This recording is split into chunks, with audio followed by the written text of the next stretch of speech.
वर्तमान समय में आप दोनों जनी को क्या महसूस हो रहा है? ताप, आँच, गर्मी, घुटन, सांस लेने में दिक्कत, बेचैनी, व्याकुलता, घबराहट, इसमें क्या मिल रहा है? ताप, गर्मी, घबराहट।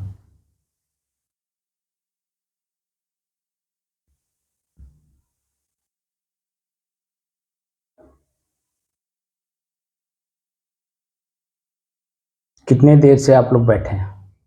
5:30 से 5। क्यों रामतरो? जी, 1.5 घंटा है।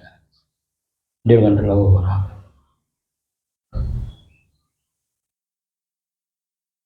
इतने देर में आप लोगों का मन जो असहज है, गर्मी, व्याकुलता, आँच, ताप, घबराहट, घुटन जो मालूम हो रहा है, कि आधे घंटे में आप लोगों का शांत हो जाना चाहिए था। कुछ शांत हुआ, पूरा नहीं हुआ है। जो असहज स्थिति थी या अभी महसूस हो रही है, ये असहज स्थिति एकदम सहज में हो जाना चाहिए। जितनी देर से आप लोग बैठे हैं, इतनी देर में मन एकाग्र होकर, स्थिर होकर और अपने ही दृश्य को जब लगातार आप देखना शुरू करते हैं तो एकदम सहज हो जाना चाहिए। लेकिन मैं देख रहा हूं कि आप लोग दरवाज़ा भी खोल के रखे हैं, दोनों दरवाज़ा खोले हैं, बाहर का हवा भी शरीर में स्पर्श कर रहा है, उसके बाद भी आप लोग ताप, आँच, गर्मी में परेशान हैं। जो कि मैं प्रतिदिन जब बैठता हूँ तो दोनों गेट बंद कर देता हूँ और जितनी आँच, ताप, गर्मी, व्याकुलता, घबराहट, जो कुछ भी हो, लगना हो लगे, खूब लगे।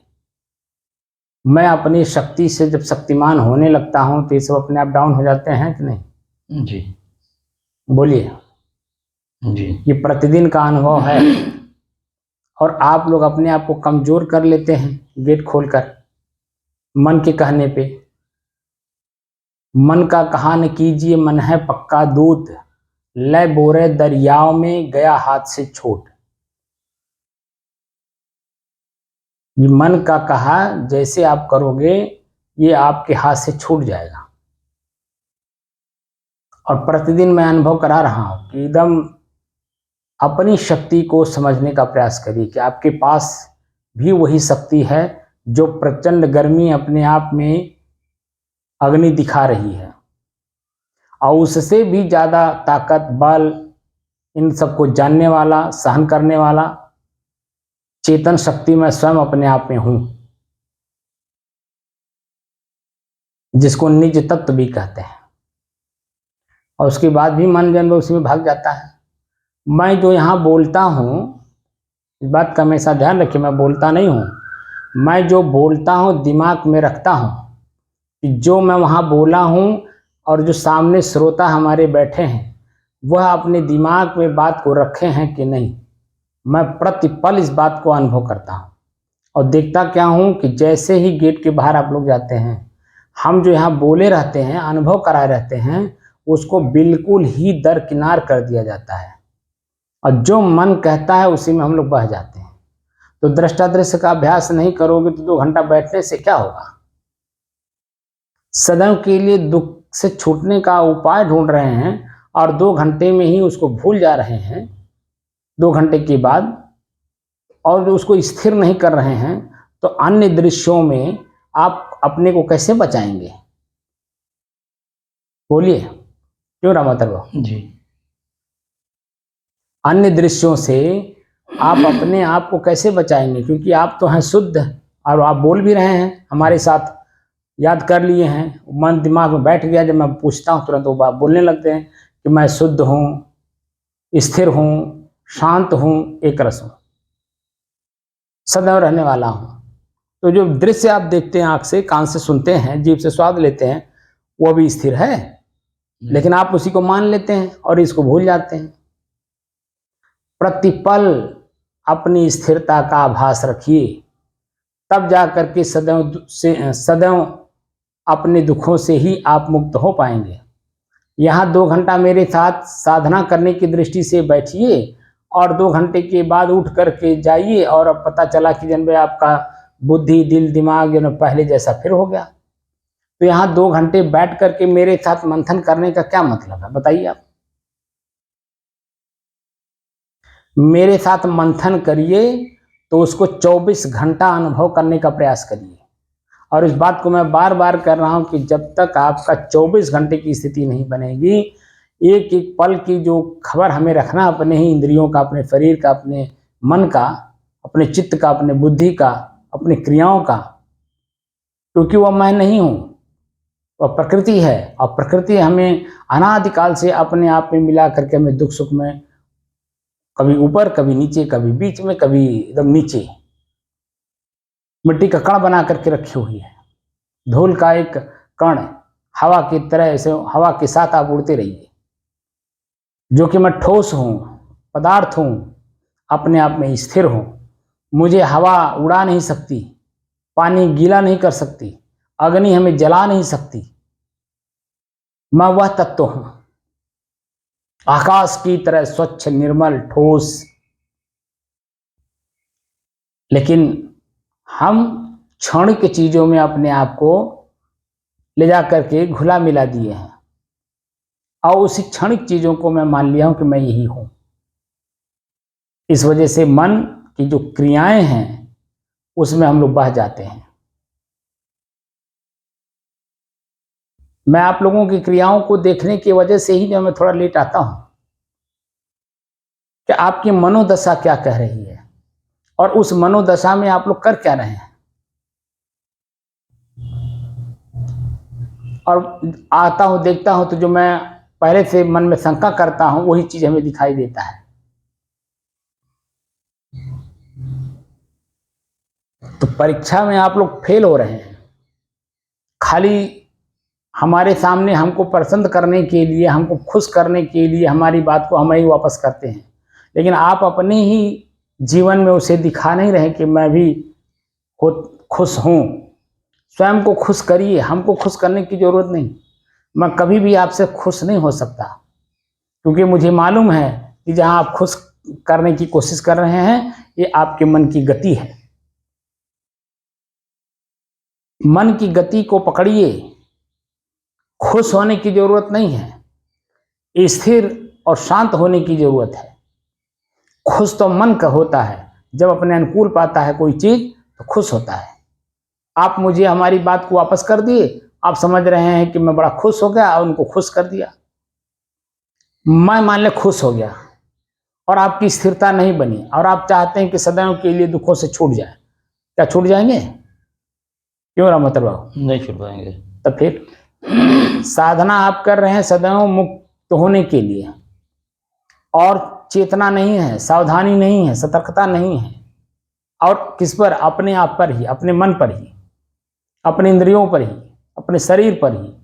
और मैं बार बार कह रहा हूं कि शरीर के ऊपर जो पसीना है, ताप है, आंच है, गर्मी है, उसे देखिए। और तब तक देखिए जब तक खुद अपने आप में वो शांत ना हो जाए। वो खुद बताता है आपको ना लास्ट में कि जन अब उठने का मन नहीं कर रहा है। बैठने के पहले और बैठने के बाद यही मन व्याकुल होता है, बेचैन होता है, घबराता है, घुटन महसूस होती है, सांस लेने में दिक्कत होता है, आंच लगता है, ताप लगता है, गर्मी लगती है, हमारा शरीर झुलसता है। लेकिन जैसे आपका बैठने का स्थिति मजबूत होता जाता है, वैसे ही जब पसीना अपने आप होता है तो भीतर का जो पानी है वो बाहर ला करके आपके ताप को, आंच को, गर्मी को, सबको ठंडा कर देता है।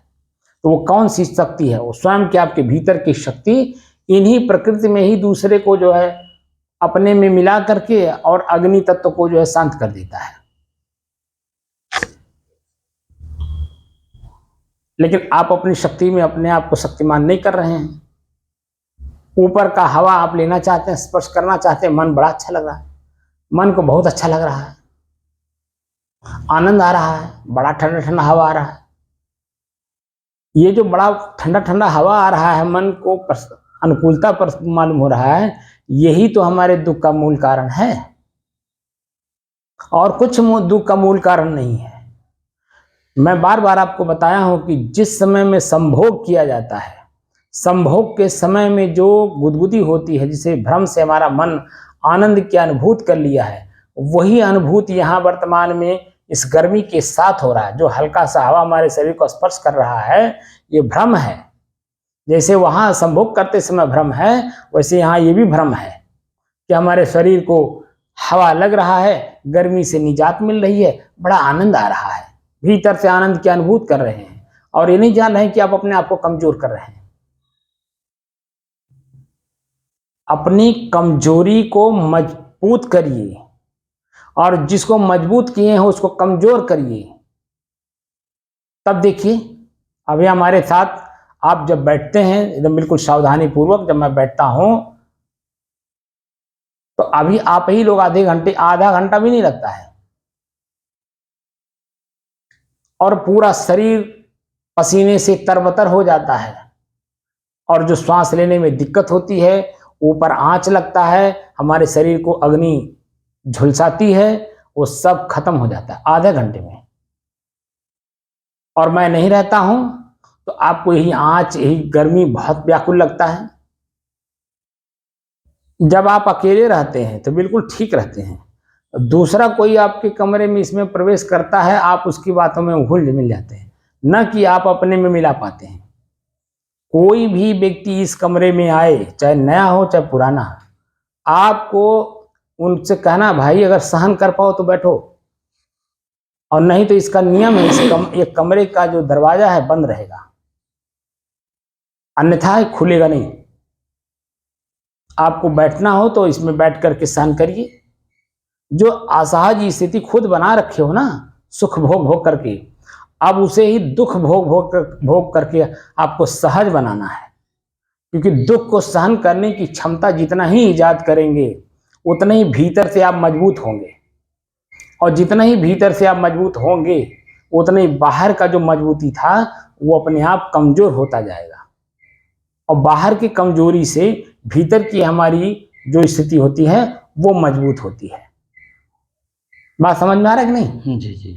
तो आज के बाद एकदम स्ट्रिक्ट रहिए, कोई भी व्यक्ति ये नहीं परेशान आ जाए, ये मैं आपको सीधे निर्देश दे रहा हूं। और मैं इस बात को वॉच करूंगा कि जैसे इस कमरे में प्रवेश करिए, दरवाजा खुद बंद कर लीजिए। अगर कोई भी व्यक्ति कहता नहीं खोल दीजिए, तो उनको स्पष्ट कर दीजिए, भैया ऐसा है, निर्देश है, इस कमरे को बंद रखना। आपको सहन ना हो तो आप बाहर कुर्सी लगा के बैठ सकते हैं, प्रेम से जाके बैठिए। महाराज जी आएंगे, उनसे आप बातचीत करिएगा। हमको निर्देश है कि ये कमरा बंद रहेगा। आपको सांस लेने में दिक्कत हो रही हो, परेशानी हो रही हो, दुख हो रहा, जो कुछ भी हो रहा, आप उनसे जाके बात करिए, हमसे नहीं। हमको तो निर्देश है कि इस कमरे को बंद रखना है, और अपने भीतर की शक्ति को हमें मजबूत करना है, न कि हमें बाहर सुख भोग करके हमें अपनी आंतरिक शक्ति को कमजोर करना है। बात समझ में आ गया कि नहीं आपको? जी जी। इस बात को हमेशा ध्यान रखिए, क्योंकि आप 942 दिन से लगातार काम कर रहे हैं, और आपकी स्थिति मजबूत होनी चाहिए, न कि कमजोर। बाहरी व्यक्ति अभी क्षणिक मात्र के लिए आया है, 10 दिन के लिए आया, 5 दिन के लिए आया, क्षण मात्र के लिए आया है, और उसकी मानसिक स्थिति तो पहले से कमजोर है। एक साथ कैसे साथ बैठ पाएंगे? एक साथ कैसे बैठ पाएंगे? हाँ, यही मैं कह रहा था। तो इसलिए उनको प्रेम से कह दीजिए, भैया जब तक गुरुजी ना आए आप बाहर बैठ सकते हैं, लेकिन मुझे हमारी स्थिति मजबूत करनी है, और हमें निर्देश है कि इस कमरे को बंद रखना है। बात समझ रहे हैं कि नहीं? प्रेम से उनसे कह दीजिए, बल्कि कहीं कुर्सी यहाँ ला के रख दें, या चटाई रख दें, अलग से बैठे वहां।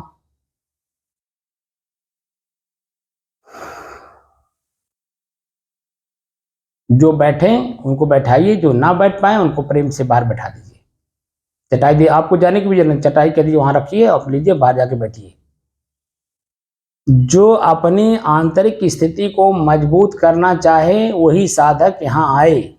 जो अपने आंतरिक शक्ति को हमारे ऊपर ला करके हमको कमजोर करने की कोशिश करें, अपने बाहर की शक्ति को बाहर लिए रहे, हमको उसकी जरूरत नहीं है। बाहर की शक्तियों से शक्तिमान होने की वजह से ही हम आंतरिक रूप से कमजोर हैं, और आंतरिक रूप से कमजोर होने के नाते ही हम प्रकृति के नियमानुसार हम दिन प्रतिदिन और कमजोर होते जा रहे हैं। आज किसी तरह से, मैं अभी कल भी बोला था कि सस्ता रोवे बार बार, महंगा रोवे एक बार। हमारी स्थिति जिसको भी प्राप्त करनी हो, सहनशीलता अपने में ईजाद करे। अगर सहनशीलता अपने में ईजाद नहीं कर सकता हो, वो अपने घर में ही रह करके अपनी साधना करे मनमानी रूप से। संत गुरु के सानिध्य में आना है तो मन मजबूत करके आना है कि हम हर परिस्थिति को बदलने में सक्षम बनेंगे। कोई भी परिस्थिति हमें बदल नहीं सकती है। कोई भी का मतलब होता है A to Z। कहीं भी किसी भी तरह की कोई भी बाहरी शक्ति हमारे भीतर की शक्ति को कमजोर ना कर सके, क्योंकि भीतर की शक्ति हम लोग शक्तिमान बनना चाहते हैं। भीतर की शक्ति से शक्तिमान बनना चाहते हैं, न कि बाहर की। जो लोग आप वर्तमान में जा करके देखिए बाहर की शक्ति से शक्तिमान हैं, वो कितने दिन तक है, क्योंकि भीतर से डरे हुए हैं कि कब हमसे बिछुड़ जाए, कब हमसे छूट जाए, कब हमसे अलग हो जाए, कब हमारे ऊपर ही ये हावी हो जाए। हमेशा आप देखिए डरे हुए हैं। लेकिन जब जो शक्ति हमारे अंदर में है, हमारे अंदर में बाहर की शक्ति नहीं है लेकिन भीतर की शक्ति है, हम किसी से नहीं डरते हैं। और इसी शक्ति को ईजाद करने के लिए भगवान कृष्ण ने गीता की 16वें अध्याय के प्रथम श्लोक के प्रथम शब्द में ही इस बात को कहा है कि अभयम सत्व संशुद्धि ही। निर्भय बनिए लेकिन सत्य को संशोधित करके। सत्य माने हृदय, हृदय यानी मन।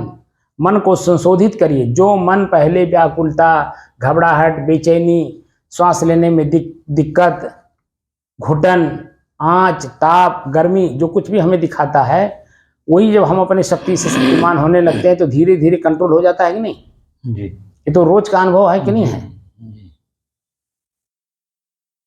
इसलिए अंदर की शक्ति को मजबूत करिए। बाहर की शक्ति को हमने तो बहुत बार मजबूत किया है। कितने बार हम लोग सम्राट हुए हैं मालूम नहीं है हम लोगों को। अब वो सम्राटपना हमारा 2 मिनट में गायब हो गया। इसलिए जो मैं स्वयं भीतर से शक्तिशाली हूं, उस भीतर की शक्ति को समझने का प्रयास करिए और उस शक्ति से शक्तिशाली बनिए आप अपने आप में। ये आंख, नाक, कान, जीभ, पूरा शरीर कब कहां हमारे साथ धोखा कर जाए हमें खुद पता नहीं है। इसलिए शरीर के भीतर जो मैं बैठा हूं, मैं अपने आप को मजबूत करूं, न कि शरीर और शरीर की इंद्रियों के विषय को मजबूत करूं। इनको कमजोर करिए और अपने आप को मजबूत करिए। बात समझ में आ रहा नहीं? जी जी। क्यों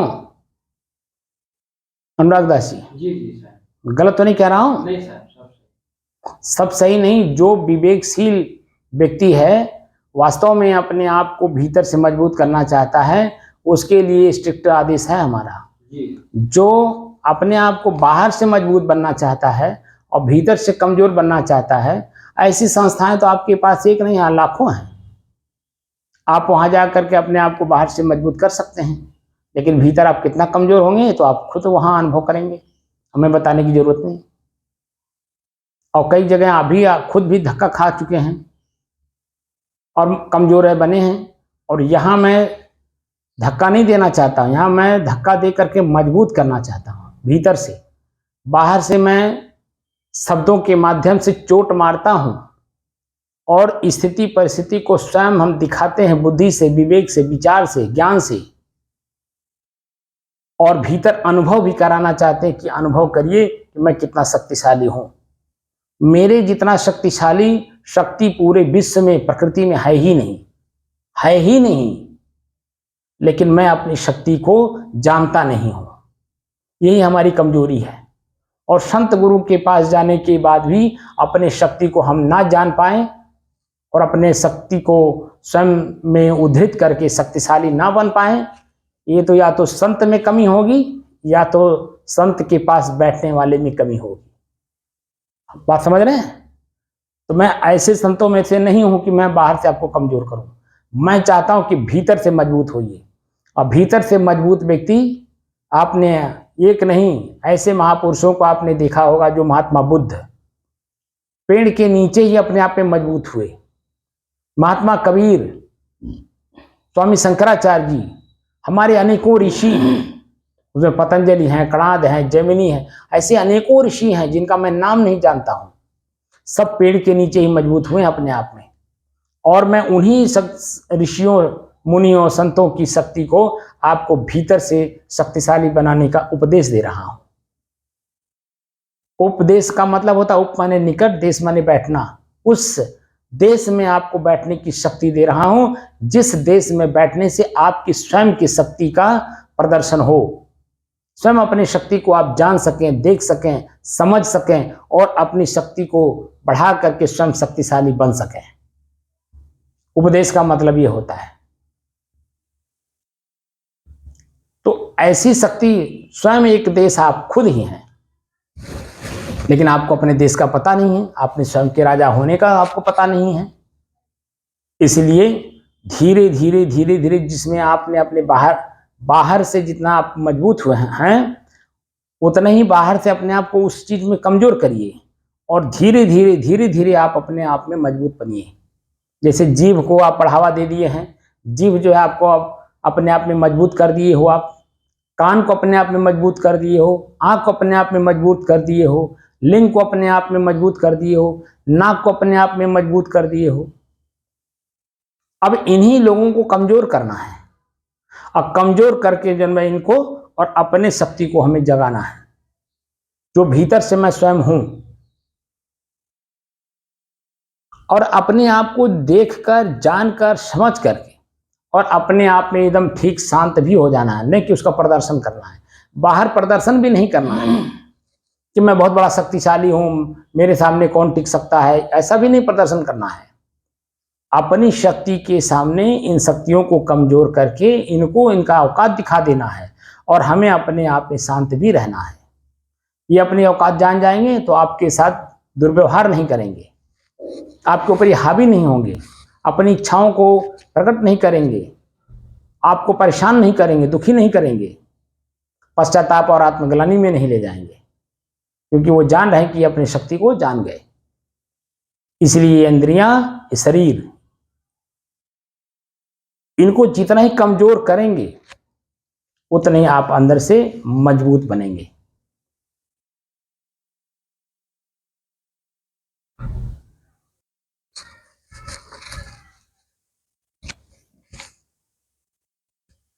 हो गया जी।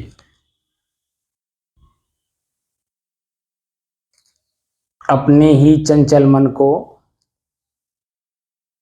अपने ही बस में करके एकाग्रता, स्थिरता, स्वयं अपने आप में शांति का अनुभव करने की दृष्टि से साधना करते करते आज 942 दिन हो गए। तारीख 6 जून सन 2024, दिन बृहस्पतिवार, सायंकाल का समय।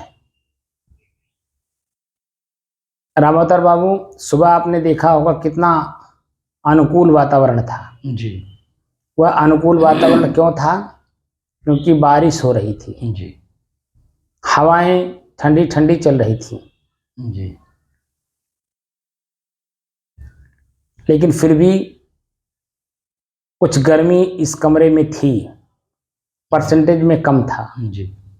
वर्तमान समय में जो कल की गर्मी हम लोग अनुभव किए थे उसी प्रचंड गर्मी में वर्तमान में हम लोग हैं। जी।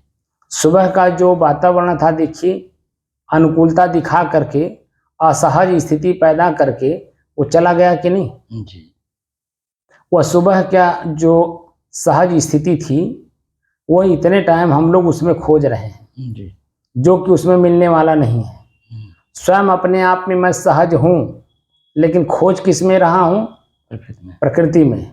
तो प्रकृति में क्षण बदलाव देख लिए कि नहीं? जी। सुबह जो अनुकूल परिस्थिति थी, अनुकूल तापमान था, इतने टाइम वो प्रतिकूल तापमान और परिस्थिति हुई कि नहीं? जी।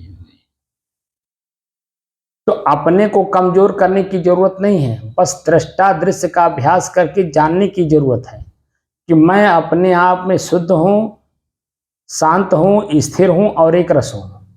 लेकिन ये जो परिवर्तन दिखाई दे रहा है ये किसमें है, मेरे में है या प्रकृति में? प्रकृति में। प्रकृति में, मेरे में तो है नहीं। जी। तो मैं अपने आप में ना बदलूं, अपने आप से ना बदलूं, प्रकृति के बदलाव को देखें सिर्फ। जी। और इसका अभ्यास हम बार बार कह रहे हैं कि हमारी बात पे विश्वास करिए और 24 घंटे का अभ्यास बनाइए। लेकिन आप लोगों का मन पकड़ नहीं रहा है। और जो कि मैं स्वयं इस चीज को आप लोगों को अनुभव कराना चाहता हूं अपने रहते रहते, कि ताकि जो मोक्ष है उसे समझ सको कि वास्तव में मोक्ष है क्या। जो सदगुरु कबीर साहब एक सूत्र के रूप में मात्र बोल गए हैं, छोटा सा वाक्य है कि जियत न तरो मुए का तरी हो, जियत ही जो न तरे। इसी सिद्धांत को उन्होंने अपने जीवन में लागू किया था। अब बनारस जैसे क्षेत्र को उन्होंने, जो पूरे विश्व में प्रसिद्ध था कि बनारस में जो मरेगा उसी का मुक्ति होगा, बाकी किसी की मुक्ति होगी नहीं।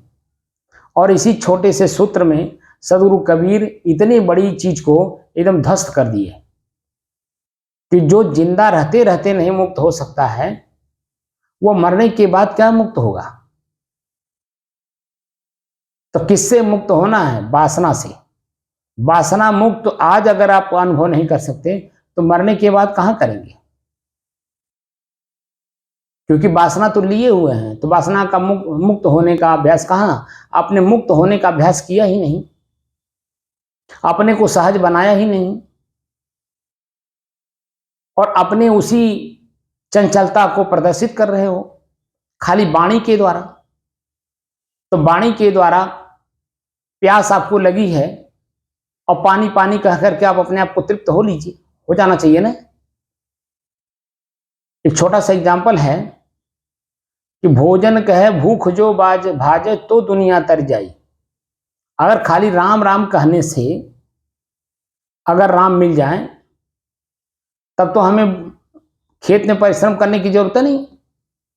हम तो भोजन भोजन कहने से अपने आप को तृप्त कर लेंगे। पानी पानी कहने से हम अपने आप को पानी से मुक्त कर लेंगे। पानी की त्रिखा की वजह से जो त्रिखा लगी हुई है, प्यास लगी हुई है, पानी पानी कहने से हम अपनी त्रिखा को मुक्त कर लेंगे। हमें पानी पीने की जरूरत क्या है? नदी के पास, तालाब